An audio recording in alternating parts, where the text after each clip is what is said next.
Well, it's March the 1st on Monday, St. David's Day, so I thought we'd have a Welsh theme this morning. What do you think about when you think about your Welsh heritage? In 1851, for the only time in its history, Britain held a religious census. The census revealed that the number of services, buildings and those attending services as a proportion of the whole population was much higher in Wales than in England. The survey revealed that Christianity was of major importance in Wales. Gwyn Davies writes of how in Wales during the 19th century there was, he writes, a kind of Christian civilization based in large part on the principles of the Bible. And then he notes the various ways in which this Christian civilization was seen. It was seen in music, the great hymns and hymn tunes composed for worship.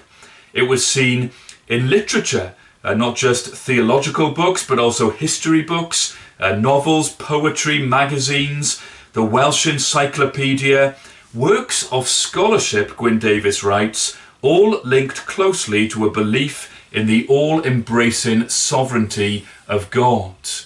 This Christian civilization was also seen in education, in Sunday schools. Children and adults became literate, and they also developed thinking skills and the ability to discuss and to debate and to argue a point.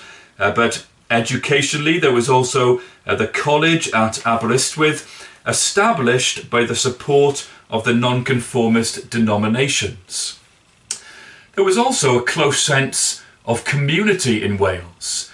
Being part of a church or being part of a chapel meant being part of a close, caring family. Churches had funds to help families that were in particular need. The chapel was also a place where class distinction went out the window. Church officers weren't people of a particular background or wealth, but they were spiritual men who elsewhere in society might have been of a very low status. Gwyn Davies writes of how all of this in the 19th century made Wales a very confident nation. Of social justice, he writes, Christians were encouraged to work on behalf of human rights, to get rid of slavery, to help orphans and the poor, to improve living and working conditions. Where did this so-called civilization come from? It was this simple message expressed in this hymn of the Welsh preacher John Elias.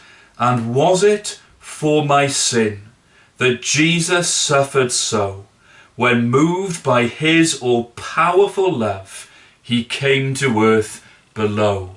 The love of God for sinners seen in the death of Jesus. That's what produced this civilization. Now, of course, Wales was far from perfect and things changed. But it was this message that made the difference to the nation as a whole. I am an undeserving sinner, but loved by God. And therefore I must return that love to him. I must love him and love my neighbour.